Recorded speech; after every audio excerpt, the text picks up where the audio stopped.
good, too. Thanks. All right, good morning, everybody. I just want to introduce myself. How's everyone doing today? Great? Great. I'm Corley Mensa. I'm a member of the Valley Pediatric Dentistry. We're here to tell you about our practice, why we're here, and what we need. Valley Dentistry was started in 2001 by Dr. Ben Denster. He's there in the corner. You can say hello.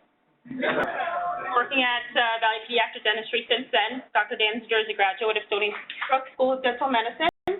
He completed his residency training at Montefiore Medical Center and has a very busy practice in Jefferson Valley.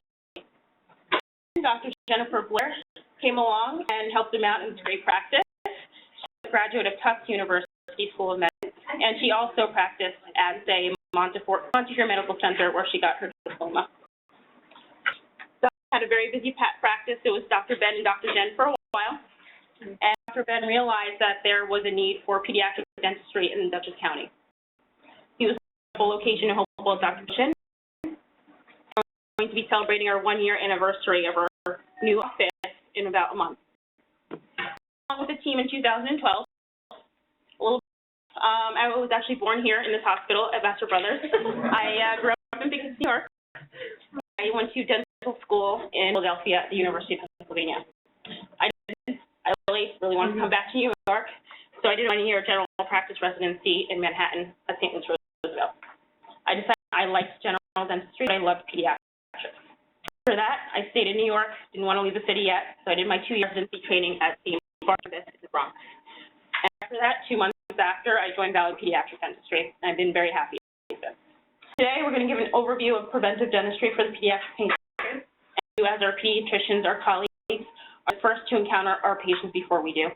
And this is when we want to express what we do and why it's so important. And many of us feel like it's very important to give this lecture for those reasons. We're a referral source, not just a referral source, but we are a resource for everyone, just like you guys are a resource to us.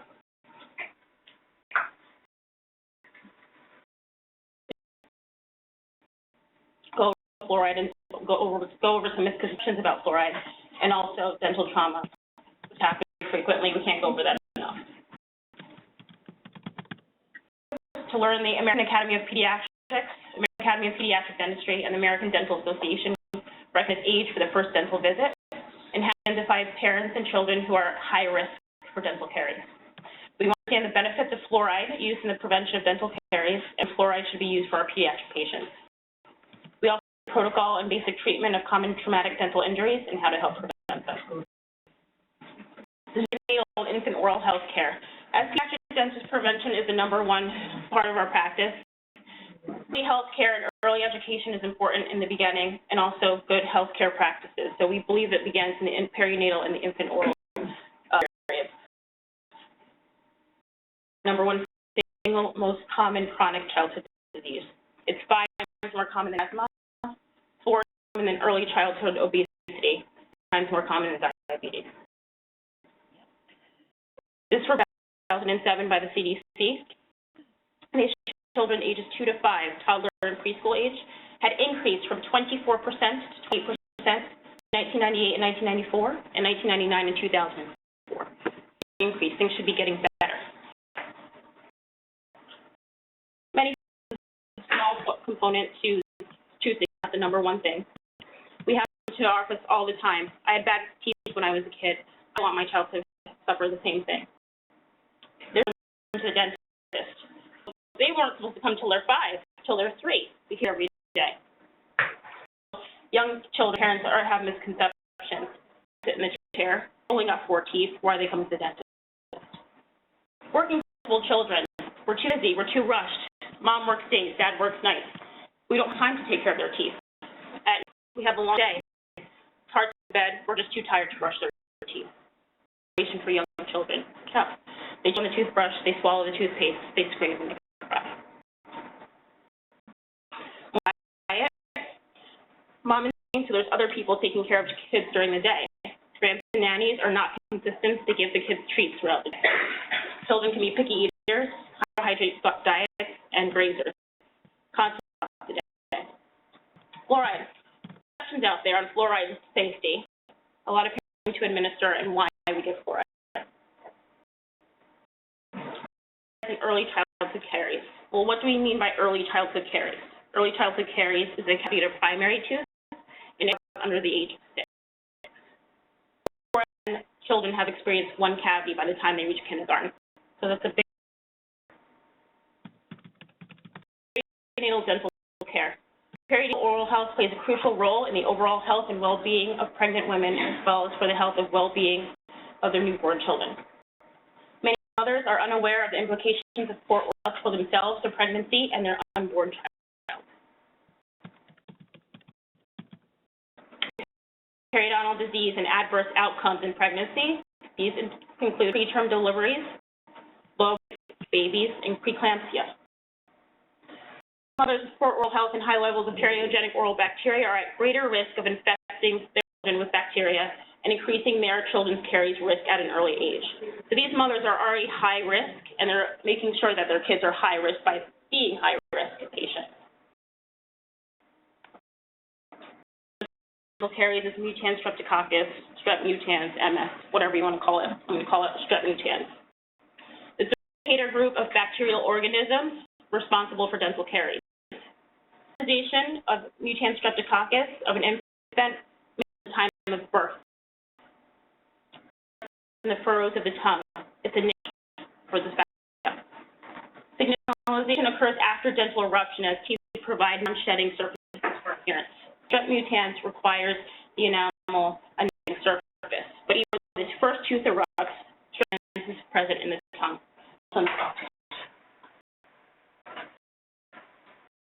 The number from mother to child. So the mother is high risk, she's automatically transferring strep mutans to her child. Streptococcus in infants are identical to those present in mothers in 17 reports. So it's a large range from 24 to 100%, but saying that the strain in the child was present in the mother. Of maternal salivary MS, the greater the risk of the infant being colonized. For the mother's oral hygiene, disease. The general population has the MS. Almost 100%. Yeah, all of us have it. But some are more virulent strains than others. And the mother has a high strain of mutans streptococcus, and she's doing that vertical transition. She's sharing a spoon with her child, kissing the child. She's transmitting that.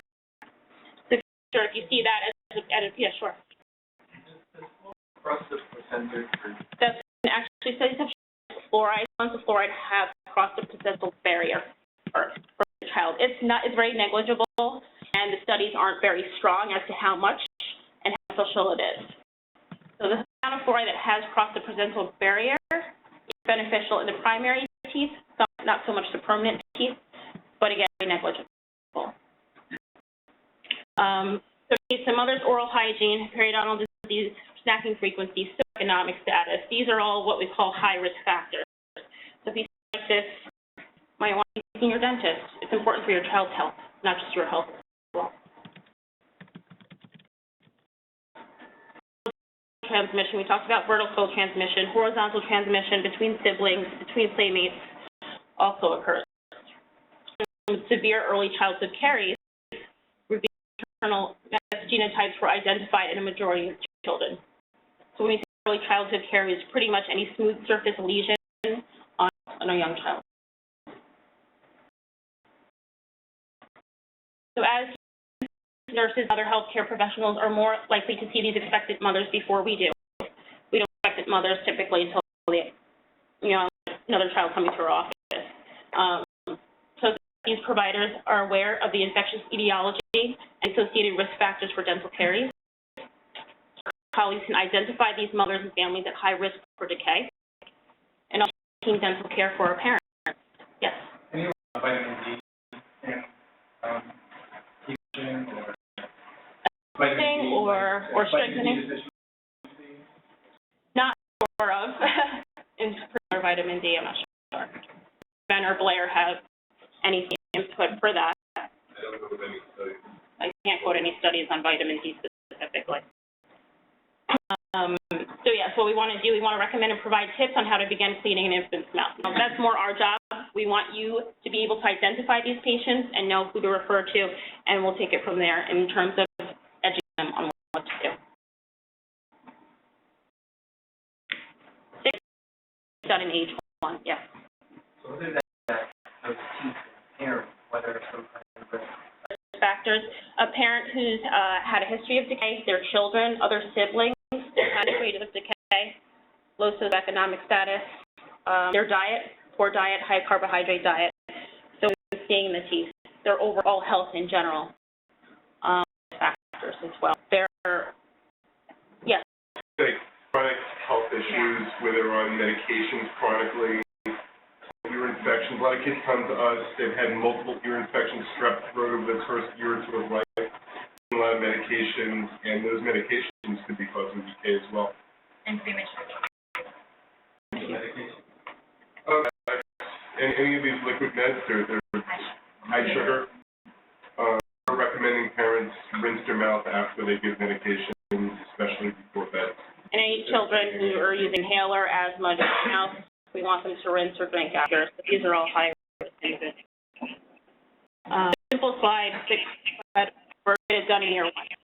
The only at age 1 for their first visit.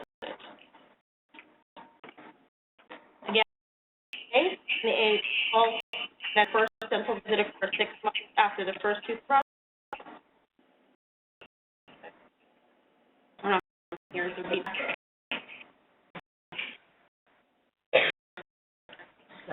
So first birthday, first tooth, first dental visit, sorry about that.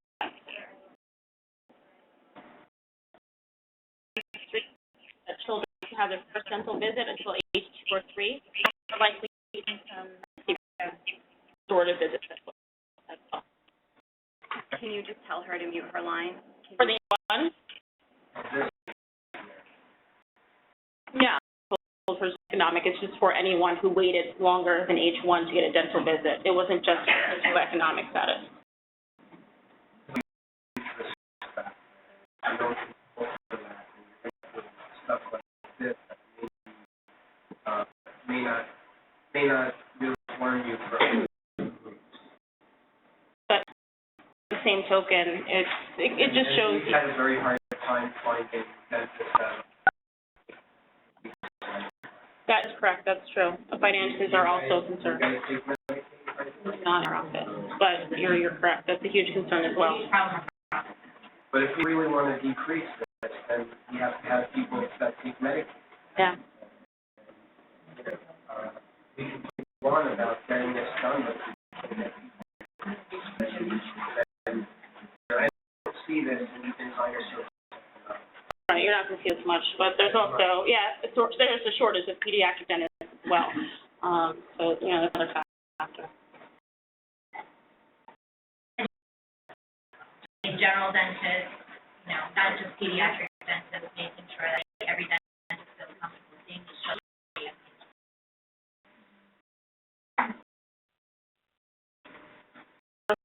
Year of life, they're vulnerable to tooth decay at their very first appearance, on average, which is 6 and 12 months. These teeth, they probably have not been exposed to fluoride. They may or may not have. The enamel on primary teeth is a lot thinner than on permanent teeth. You can also see areas of demineralization on these teeth, cavitated lesion, right over left side there. Now, how devastating the dental decay is. Oh, I'm doing that in just 1 second, yeah. See devastating the baby bottle carrier.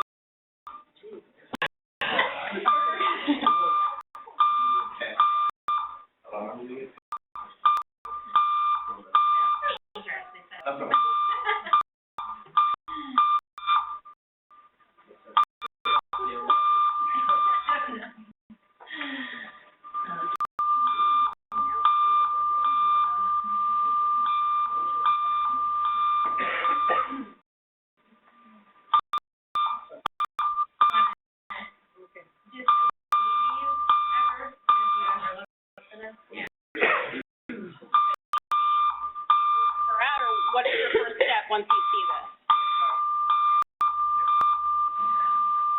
The other thing is anybody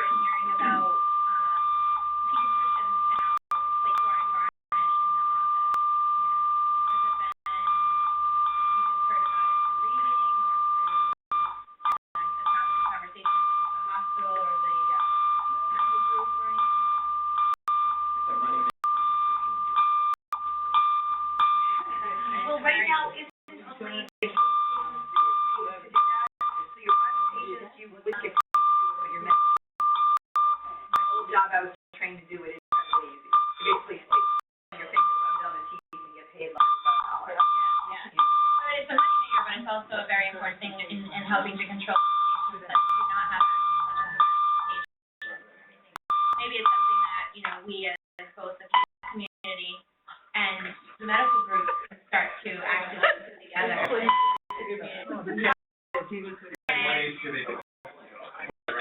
Water flow, or community waste elevator 10.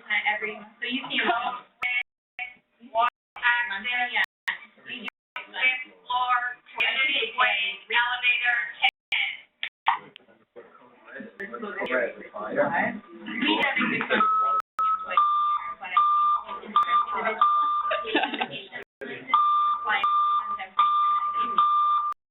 but yeah, quarter. When the person come in, it's a very high risk patient, they give them a bottle of juice, then they have to start putting it on. But you know, we do an educational seminar, and she's going to talk about systemic topical fluoride. But there's one thing that you need to, think about is if they're also on systemic fluoride when fluoride. But she's going to go over that a little bit more.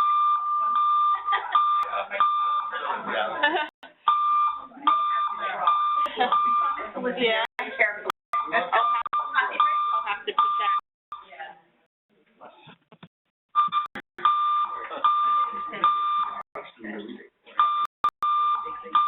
All right, I'm going to try to continue past the noise. I have a choice. That's why you want to see them before age 1, before this happens. You can see they haven't even gotten their first primary molars in yet, and they already are losing their front teeth. Proper care for these teeth is imperative as they serve critical functions, and some parents, well, they're baby teeth, they're going to fall out. They're going to fall out, but not all at the same time. Nutrition by permitting proper chewing, development, proper development of permanent teeth by saving space for them. Okay. This picture shows the premature of a second molar. You can see the permanent first molar is erupting and drifting into the space. So without space maintenance, there's not enough room for the second bicuspid. We're shortening the arch length. There's going to be more orthodontic issues.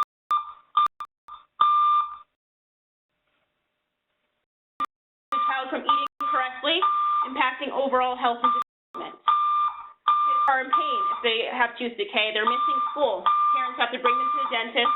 The parents are missing time from work. It's very costly.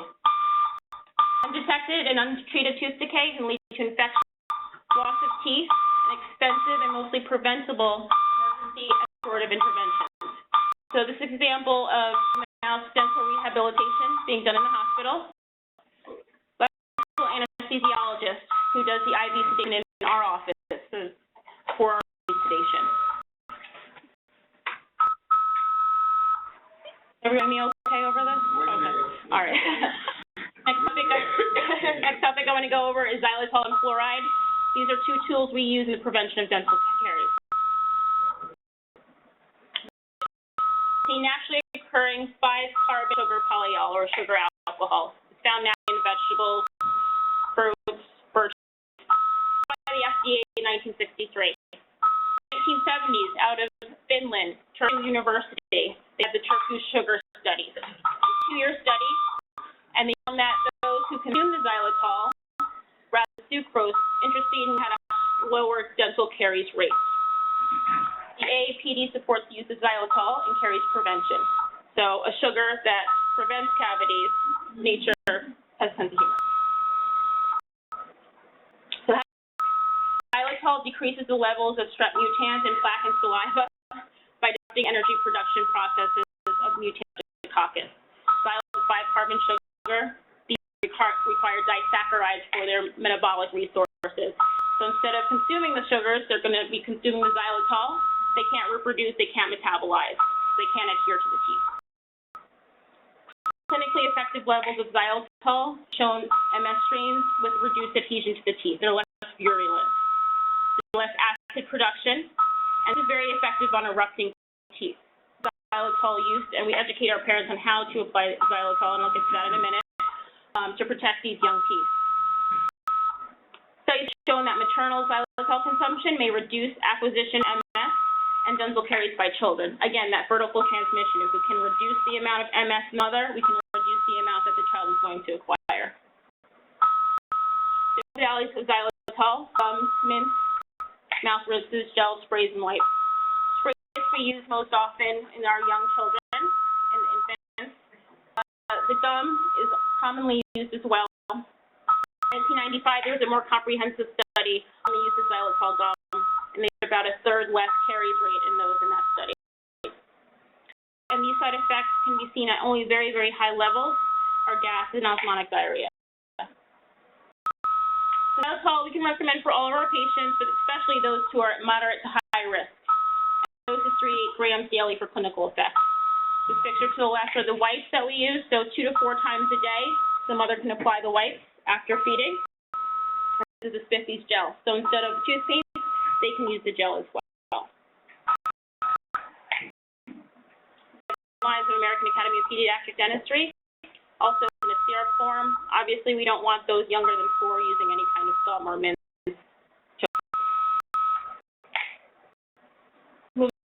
Widespread use of fluoride has been a major factor in the decline in prevalence and severity of dental caries in the U.S. and other countries. And these mechanisms all work in concert with each other. They're antibacterial, systemic. The antibacterial mechanism of fluoride is that it disrupts the bacterial enzyme system. It inhibits glycolysis.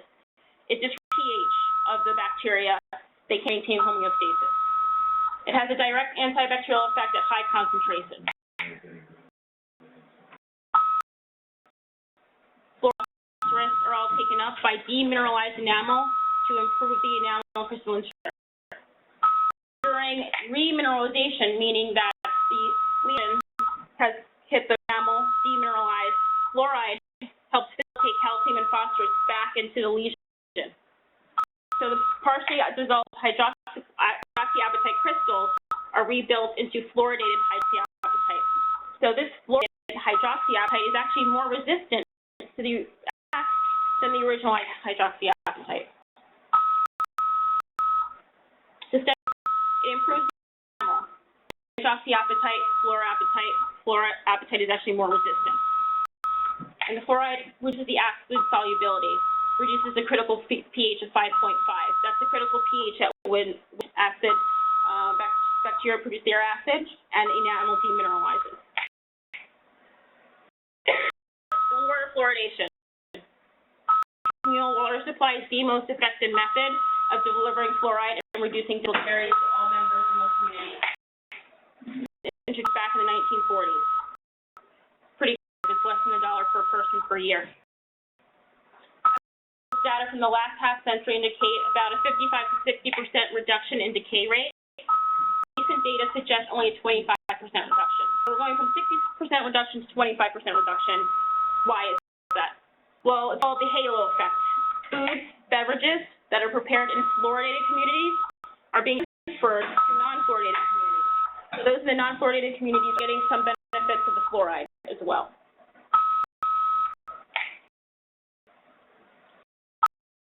Currently has access to drinking water, an optimal level of 0.7 to 1.2 parts per million. That was the original guideline made way back when. In 2010, the Department of Health and Human Services has changed this range from 0.7 to 0.1.2 to just to 0.7. And it's because people that are non-fluoridated communities are receiving fluoride from other sources. So it's capped at 0.7 now. Minimize the benefits of fluoride while minimizing the risk. Risk for fluoride. One of them is fluorosis and overingestion of fluoride. I'll get to that in a second. So the daily fluoride allowances are 5 to 0.7 milligrams per kilogram. Fluoride can also be removed from the water through osmosis and distillation water treatment systems. So it's there, but if it's something we choose to not have, you can also have it removed. Questions? Can everyone still hear me over this? You're good. Fluoride supplements. So for those in areas that are fluoride deficient, we recommend fluoride supplements. In practice, all three of us do comply with the guidelines of the American Academy of Pediatric Dentistry. Of course, respect all parents and their beliefs. Some want the fluoride supplements, some don't.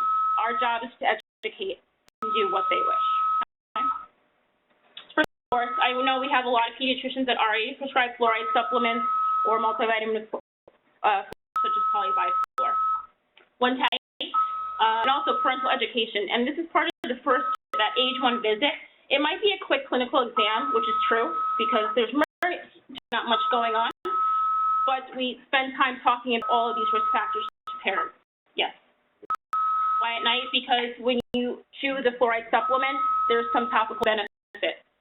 Just at night, the fluoride stays on the teeth throughout the night. So, parental education, not get divorced parents. Mom lives in a fluoride area, dad doesn't. Where does the child spend most of their time? School. Where do they get their water? So it's very important to rule out those factors so we're not over-fluoridating our children as well. Yes, I'll get to that right in a second, but I'll answer your question right now. So about age 12, 13, early teen years, when they have permanent dentition minus the wisdom teeth. So until the second permanent molars are erupted, that's when we discontinue the fluoride supplement. The recommends systemic fluoride only for children at high risk and whose primary source of fluoride is deficient of fluoride, as I mentioned before. The best out there's fluoride in their water is obviously their local water utility. They're going to know. CDC is a good reference. It's always updated, but it's a good way to start, good place to start. And stage, age, and their water fluoride status. In tablets. So the really young kids, we can put it in drops. We recommend putting it in water. So as you can see, it's broken down less than 6 months old, 3 months to 6 years, and 6 years, and then greater than age 6, and based on their concentration of fluoride in the water. Fluoride toothpaste, sodium fluoride is what's commonly used. First came out with toothpaste, stannous fluoride was what was used as well in the beginning, but now we use sodium fluoride. It's taken by dental plaque in the demineralized enamel, and it also increases the concentration of fluoride in saliva. And this is important because these low levels of fluoride ongoing in the saliva are continuously helping protect against acid attack. So, about 15 parts per million.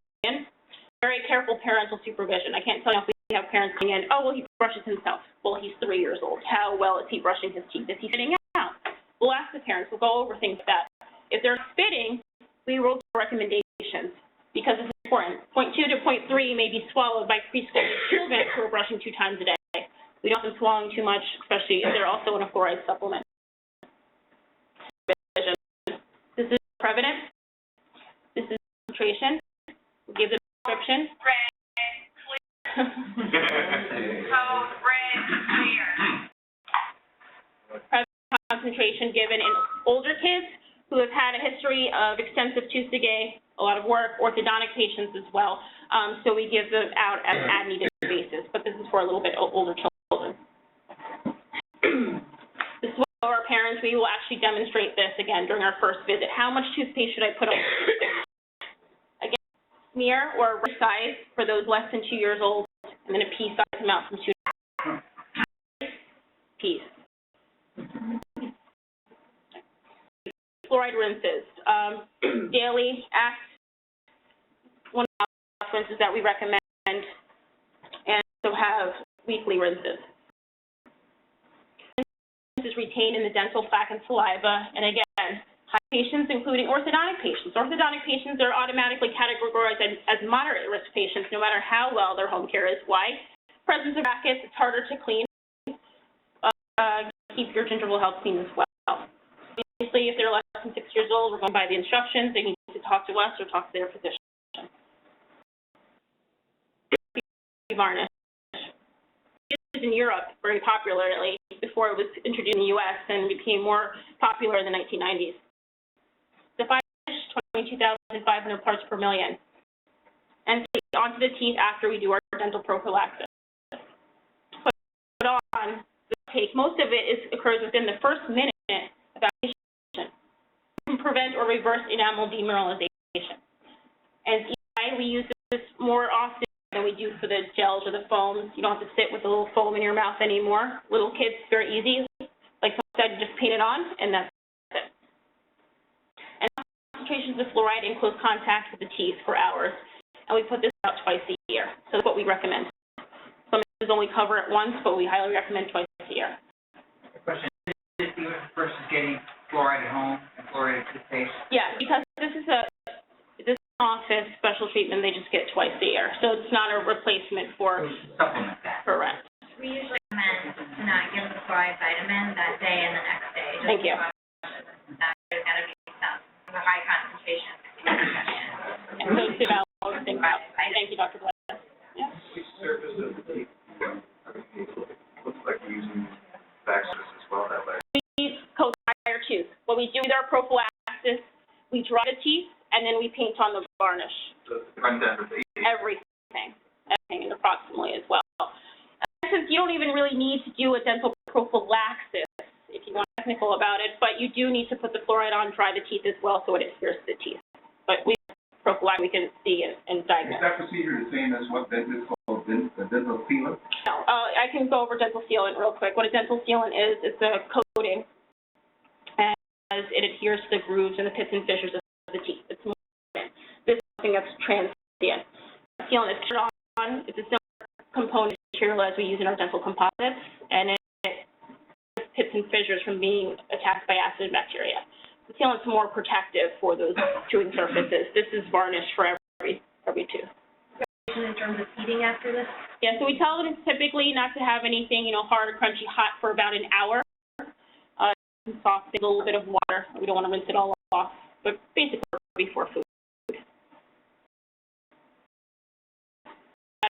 At high levels, of course, you see this is really exaggerated, but you see all the tooth commercials with that huge scoop of toothpaste on the toothbrush. You see that, and they think, okay, well, I'm supposed to give a lot of toothpaste. That's why we caution about how much toothpaste to get. This is full of documented cases of fluoride toxicity. You have to be ingesting tubes of toothpaste for that to happen. So overdose include GI disturbances, vomiting, which can lead to CNS disturbances, convulsions, heart attack, and death in 4 hours.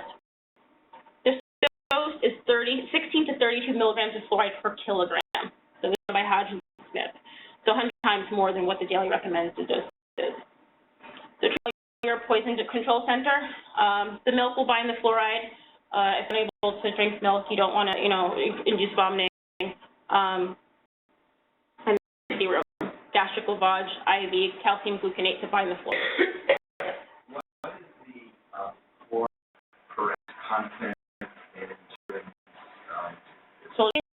So I know the children's toothpaste has about 0.1% fluoride ion or 0.2 sodium fluoride ion. It's the same as adult toothpaste. If you look at the same as what would it be? If they call you over the phone, I just say fluoride toothpaste. To know, given what the lethal dose is, what yeah, but if we suspect that they've had your child, they're sitting in the bathroom, the toothpaste tube is empty or half empty, you're gonna call no matter what, just a caution. Yeah. We're not gonna sit and mouth how much. Obviously, if it's too much, it's better to get care. Better safe than sorry. Just to get an idea. Yeah. Get out your calculator and figure it out. I just called on this because I had a kid who did this, and they told me that the child had to eat about 2 adult-sized toothpaste, right, in order to even tell them to go to the hospital. Yeah. 1 ounce tube, that they ate. Right. They're okay. It has to be a lot. Thank you, Dr. Parsons. Yeah, it has to be a lot of toothpaste. Yeah. And just over fluorosis, this is what we caution about. So we just went over acute fluoride toxicity. What about fluorosis over a long term? The first 1 to 3 years is really important. That's why we want to see them early, tell the parents how to take care of their teeth, how much fluoride to use, because these teeth are developing during those crucial years. Fluorosis is very rare. I haven't even seen a case of it yet. This is an example. And permanent intrinsic white to brown discoloration of the enamel. Again, during the first 1 to 3 years of life. Tooth consumption, improper using of fluoride supplements, and also reconstituting formula with water.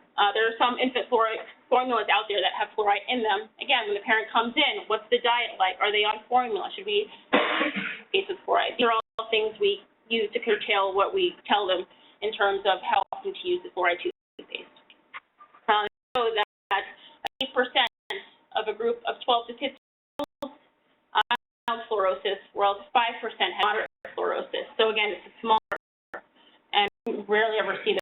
Dr. Ben has ever seen. He's been practicing a lot longer than I have. I've been practicing 15 years in private practice, and I have not seen a case of fluorosis. I've seen cases of white spots on permanent teeth that have developed, but it necessarily trace it to excessive fluoride. There could be other causes of discoloration or spots.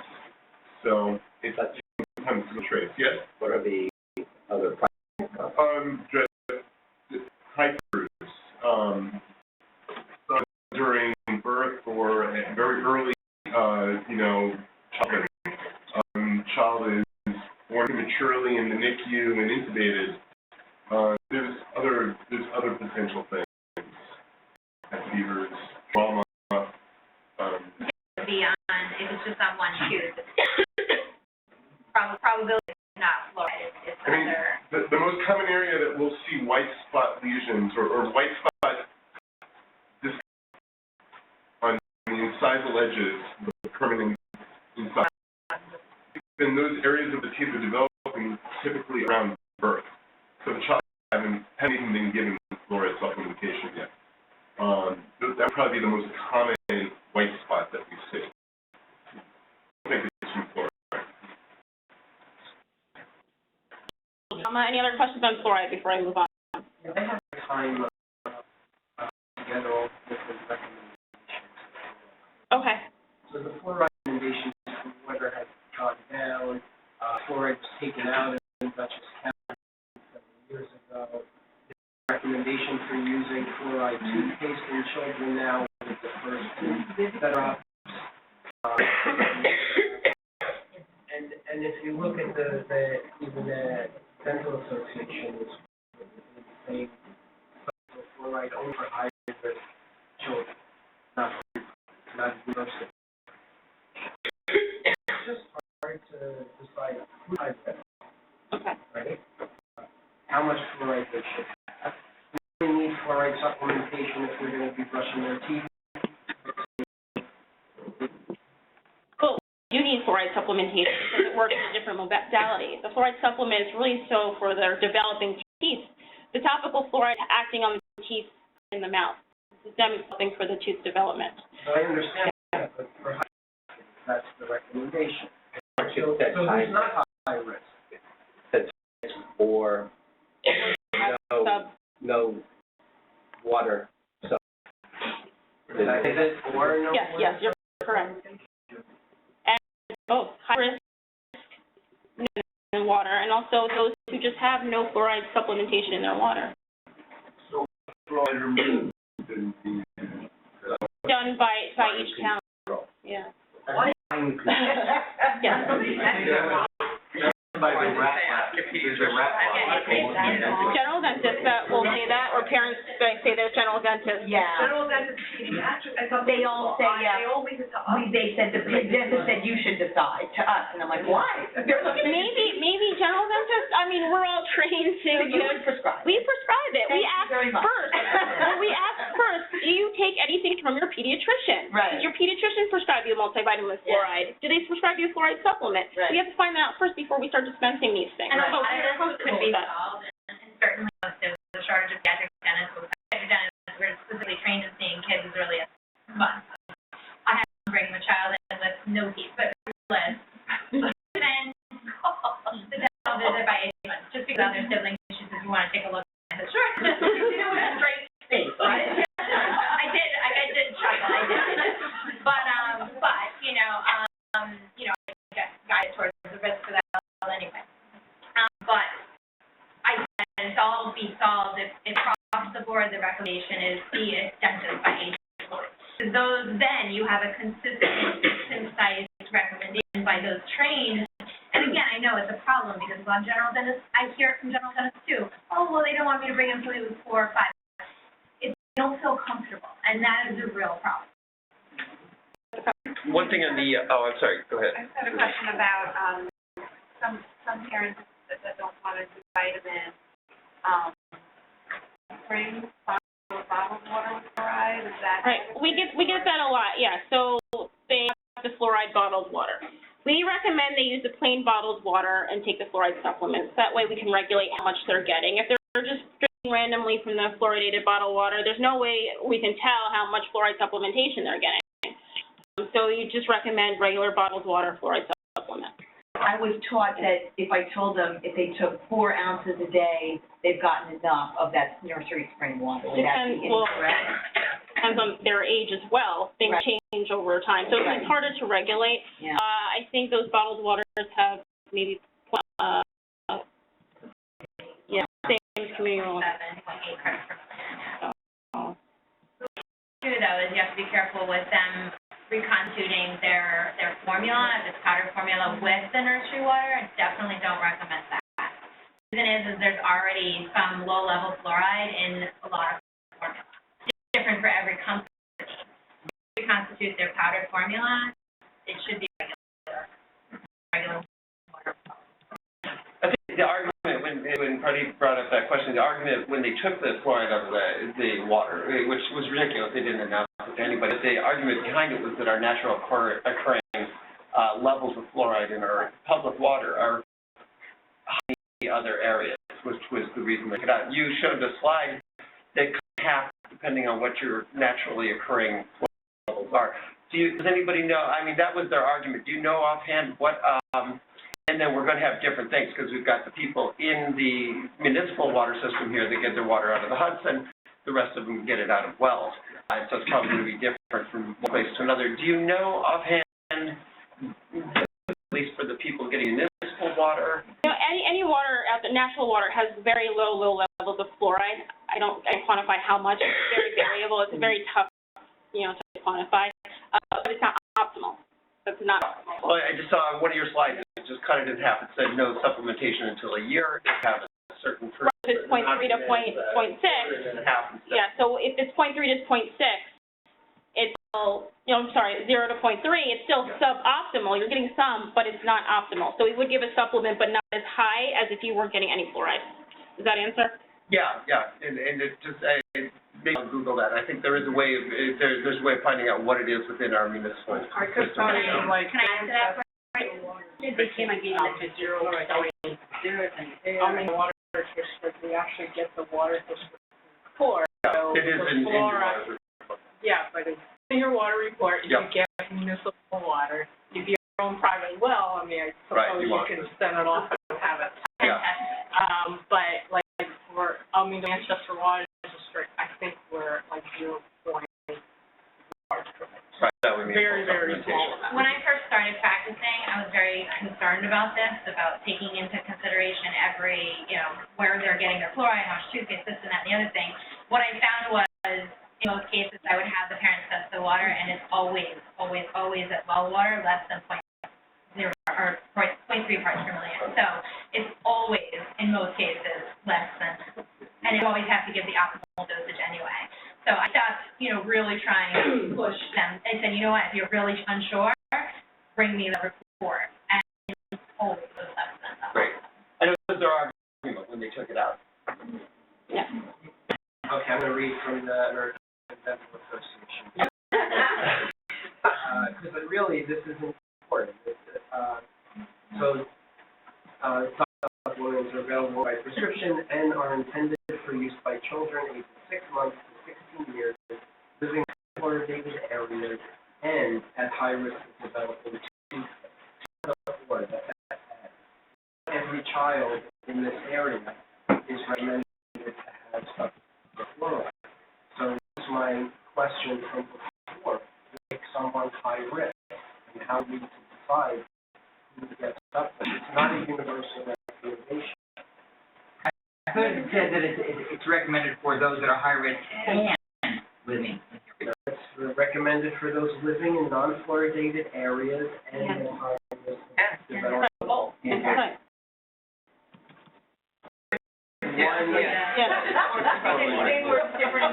Basically, a high-risk patient, previous history of cavities. Previous history of cavities is high-risk patient. Break carbohydrate consumption, high-risk patient. Low socioeconomic status, high-risk patient. Condition in fluoride areas, it doesn't mean that you're a high-risk patient, but you should be receiving some fluoride supplementation. our concern is the fluorosis thing, or that's the parents' concern. Right. But from what sounds, you would have to take quite a bit of extra fluoride to get fluorosis. So even if you did supplements, you know, with supplementation, that shouldn't be enough to cause fluorosis. It's not, and it's not. I think that's probably been our I've always looked at the white spots as being fluorosis. And so my misunderstanding of it then, and it's saying that that's virtually never really from fluorosis. Yeah. The white spots is actually from demineralization of the enamel. If you look at young children, you see white spots, the enamel is demineralized. It's not that they're getting too much fluoride. Yeah. So, glad you brought that up. So let me ask you. Yeah. Okay. So if that's fluoride in the water, would anyone need fluoride supplements? Not an optimal level, no. New York City, they have fluoride in the water. We don't. So that this is an ad, it's not on one or the other. No, no. Have both high risk and live in an area that's non-fluoridated before you would get supplements. I would say that between the ages of 2 and 5, I feel every child is high risk. Those are the highest. These age ranges, as incidence of decay is the highest, and most difficult to brush and most difficult to, control the decay. I feel 2 and 5, that's the highest. So Mark, if we're going to accept that most of this is not fluorosis that we're seeing, what's your argument against, what's the downside to supplementation? I'm sure I'm going to accept that it's not all fluorosis, to be quite honest, okay? Exactly. No one has ever seen it as bad as that, but we've all seen white spots. So white spots sometimes is demineralization. They can't prove it is or it's not. It could be. You're right. I But you think, can't I do kind that. of okay with Depends it on hard the to. time period. I mean, If you look at the time period where teeth develop, areas that I think we're seeing a lot of these white spots are developing prenatal or around the time of birth, where fluoride is not being given. Yeah. And we know that fluoride is transmitted placentally very minimally. I guess if the APA thought everyone in non-fluoridated areas should receive fluoride, they would have said that. They said that if you live in an unfluoridated area and you're high risk, you should get it. Okay? So why do you don't just do every other day? That's what I do. Okay, this debate goes on. It's going to go on forever. Yes, sir. I've been doing it honestly, and I've never had a problem making every other day. This is what they do. This is the point. Send someone to you, and they're not on fluoride, and for them to hear, oh, Dr. Hayes, Yes, exactly. fluoride. Yeah, 910. There's proof that's developing. When the teeth come in, it takes about 3 years for root development and complete. So even if they're getting their Pretty much then. in, they still have some time for completion. Ages like 2 to 5, where they're at high risk, and then after that, judgment. Can we let Carly? So fluoride is a debate. We all agree that fluoride is going to be a debate for a while, okay? Get them in at age 1 and we'll discuss fluoride.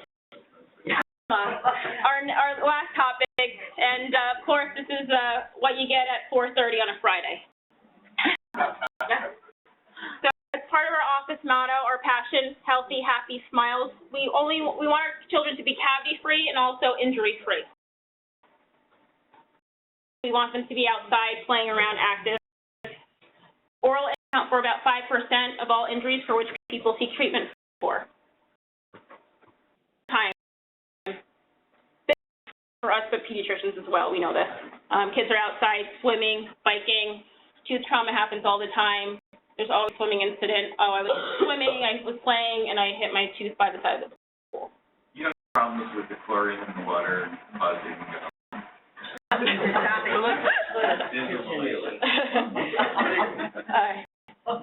Children, head and neck injuries, injuries that are non-orally related, account for about 40% of all somatic injuries in these children. 30% of children injure their primary teeth, most often during the toddler years. Poor walking around, they're trying to walk, run, they fall on their teeth.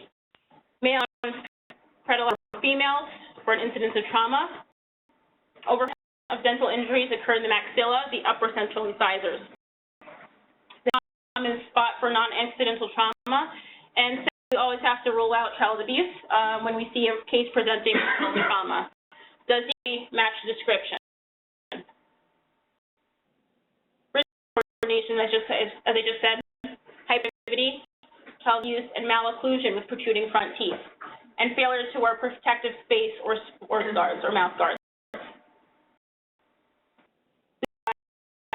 Very increased overjet, as you can see in this adolescent patient. You can mention, oh, but after we've done our well visit, has your seen the dentist? Nutritive sucking habits, pacifier, thumb sucking, overjet. They cause skeletal malformations as well. So that's another part of what we talk about, how to stop these non-nutritive sucking habits before things like this happen. We want to go over the history of injury, of course, airway, breathing, circulation, what happened at that time, what about head trauma, was there any nausea, vomiting at the time of incident, and your dentist for treatment and follow-up. Vice versa, have you seen your pediatrician? Did he have fainting? Anything happen at the time of injury? The advice, go to cleanse the wounds, ice to reduce swelling, look for signs and symptoms of head trauma, tetanus update. Is tetanus shots updated? If not, see your pediatrician. Of the bleeding wounds, and find tooth fragments of fractured teeth, if you can. Don't spend hours looking through the dirt, but if it's there, bring it in. Send it ASAP for radiographic and clinical examination as soon as it happens. So this is why we're here. We want to make it know that we are here so that we get these calls instead of you guys. You guys have a lot of other things going on as well. Yeah, so we're not open after hours, but we have emergency phone line service. All three of us are on call at any given time to talk to parents. Surgeon in your practice? We don't have a surgeon. We have 3 pediatric dentists. We have a dental anesthesiologist based out of Dr. Martin Boren, who does IV sedation cases for us, but we don't have an in-office oral surgeon. We have oral surgeons we refer to as well. Missing to be accounted for. Teeth were lost at the scene of the incident. They may be embedded in the soft tissue or intruded in the alveolar bone or sinus cavity, aspirated or swallowed. So if that is suspected, we always want to take a radiograph, soft tissue, or if needed, even a chest x-ray to look for missing teeth if that's suspected. This is an example of a tooth fragment embedded in the lower lip, so it's a perifocal view of that. Before we start suturing any kind of laceration, you want to make sure everything is accounted for. Go over briefly the types of tooth injury.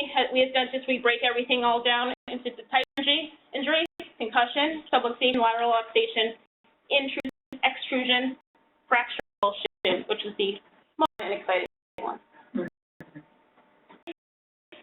Involves injury to the supporting structures of the tooth without loosening or displacement of the tooth. The tooth percussion, we do that for about a couple of weeks, and we monitor for changes in color and monitor for radiographic changes. Especially in primary teeth, when these teeth are bumps, sometimes parents don't know. They come in all of a sudden, oh my goodness, John is brown. Why is it brown? Did he injure it? No. Well, mom's busy. She can't watch him 24/7. He might have fallen and hit it. Type of injury to the support structures of the tooth without loosening. There's just no displacement of the tooth. You're going to see the gingival margin with a subluxation injury. Tender percussion with bleeding as a gingival margin, as I just said. Soft diet for 2 weeks, and may or may not need a splint, and also monitor rate changes. Injury supporting structures resulting in some sort of displacement. These require repositioning as soon as possible and a splint. Now, when we do repositioning and splinting, we're talking about permanent teeth. If this happens in primary tooth, we're extracting that tooth. Tooth fairy is coming early. We're not splinting primary teeth. Also, sometimes in this injury, the child will come in, cannot bite down, cannot occlude all the way. It's very uncomfortable. 2 weeks, we need to monitor these injuries radiographically. We want to rule out any kind of alveolar bone fracture and any other kinds of root fracture as well. And tooth can result in injury of the permanent tooth. As we talked about these white spots, sometimes if these teeth are luxated, if they're intruded, as I'll get into, there is a result in appearance of the permanent teeth, and we warn the parent as well. The tooth is up into the socket, and the appearance is a shortened tooth or missing tooth, or you might think the tooth is broken. So it looks like a broken tooth, but it's actually intruded into the socket. The prognosis of this is very poor. And as I mentioned before, the primary teeth may affect the development of the permanent underlying tooth. It might affect that tooth bud. In primary teeth, 90% of these primary teeth, when they are intruded, will within 4 to 6 months. If permanent tooth, especially a young permanent tooth, meaning that the apices are not closed, there can be some re-eruption. If re-eruption occur, we'll have to use some sort of organic or surgical repositioning of the tooth. The tooth is partially displaced out of the socket, and positioning and splinting only on the tooth. Primary teeth say goodbye to the tooth. What do you? So yeah, oh sorry. Permanent tooth, you're going to reposition it.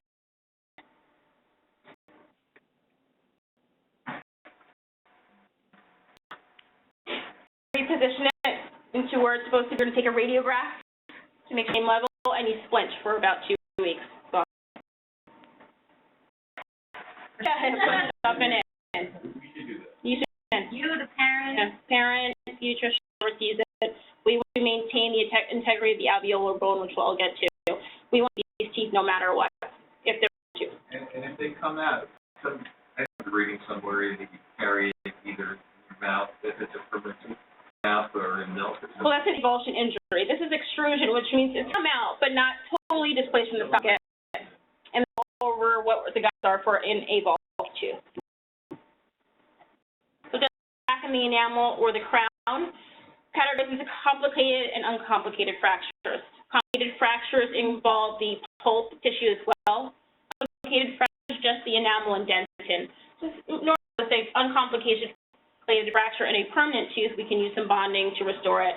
If it's complicated fracture, most likely we'll have to do some root canal therapy.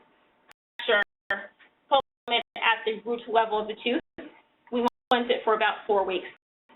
Primary root fracture, Dr. Ben just had yesterday, you extract the tooth. Different pegs, what I was talking about before. Fracture, fixed complicated fracture, pulp involvement, and a root fracture.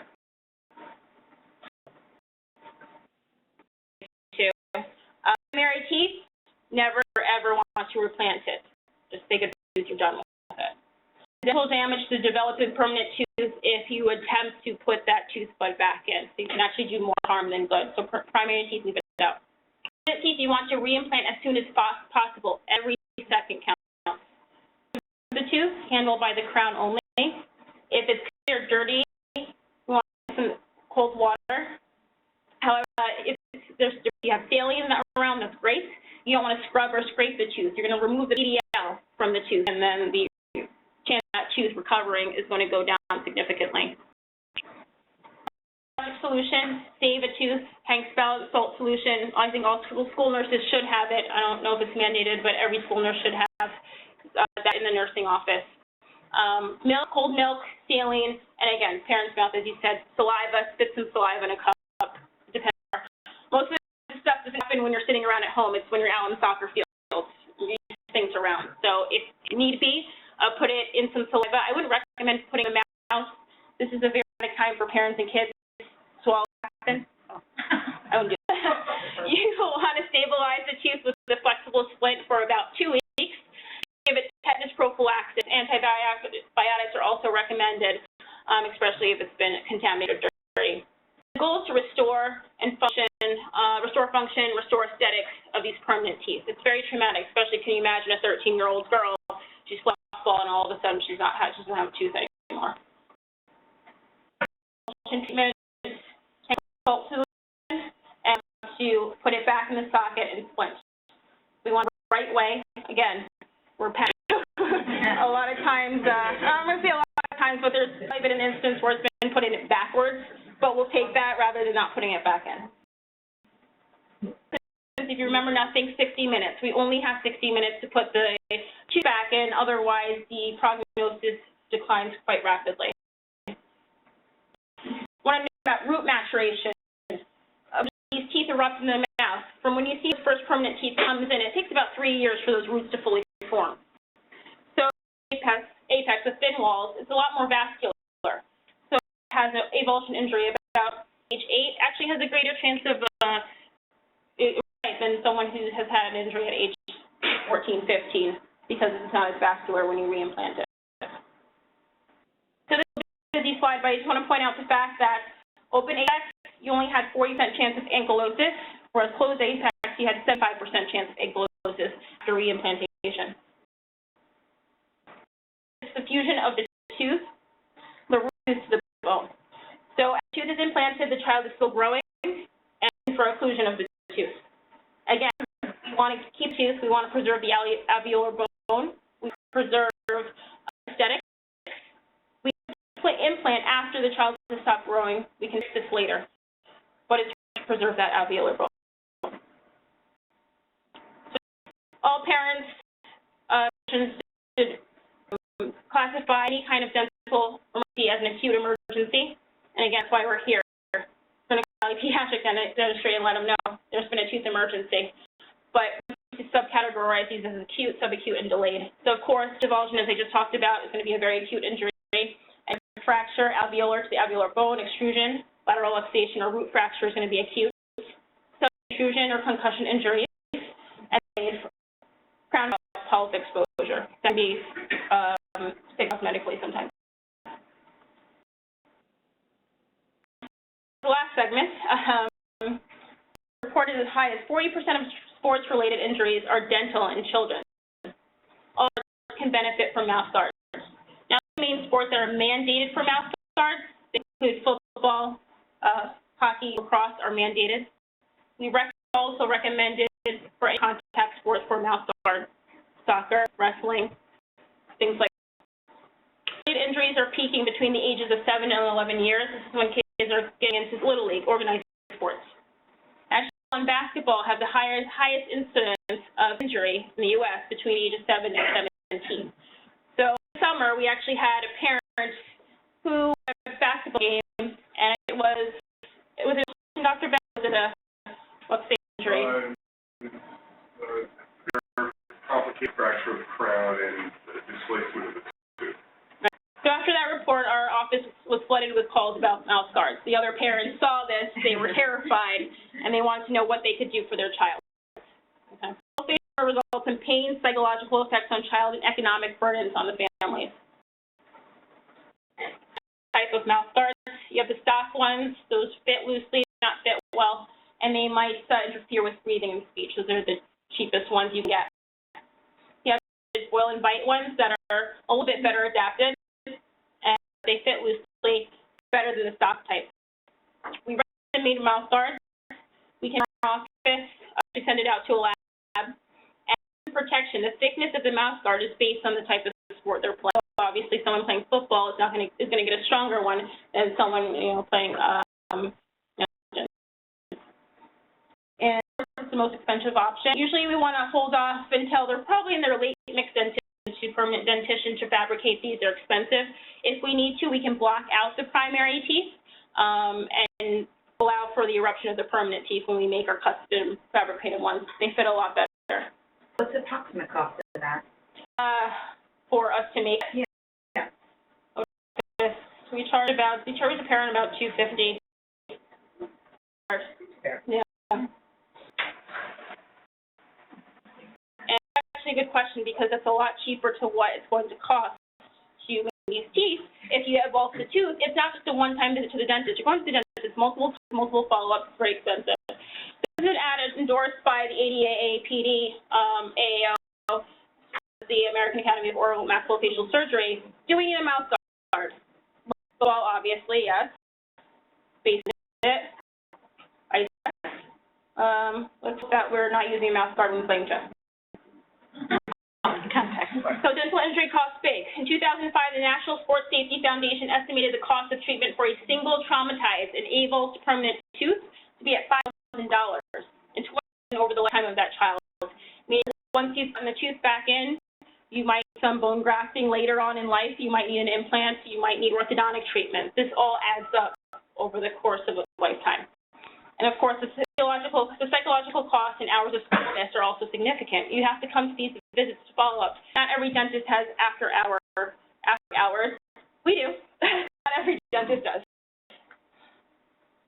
And injuries affect the upper front teeth and lips. I want to thank everyone very much for listening. And again, it's really important that you refer to us, Age 1. You guys are also our hugest resource as well, and we appreciate and thank you guys every day. Located in Jefferson Valley, New York, for those of you who came in later, Jefferson Valley and also in Hopewell Junction. Three of us. We have some goodies for you to take on the way out.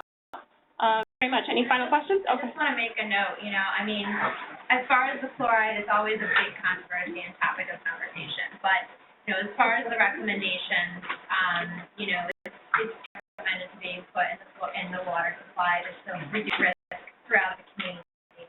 Because we're saying low status are not always able to get dental care, and so it helps. However, I want to say that we always respect those parents' decision and those pediatricians' decision to give fluoride. It's systemic fluoride specifically. Definitely, I would always suggest, but systemic, and we respect their decision. So if we're ever,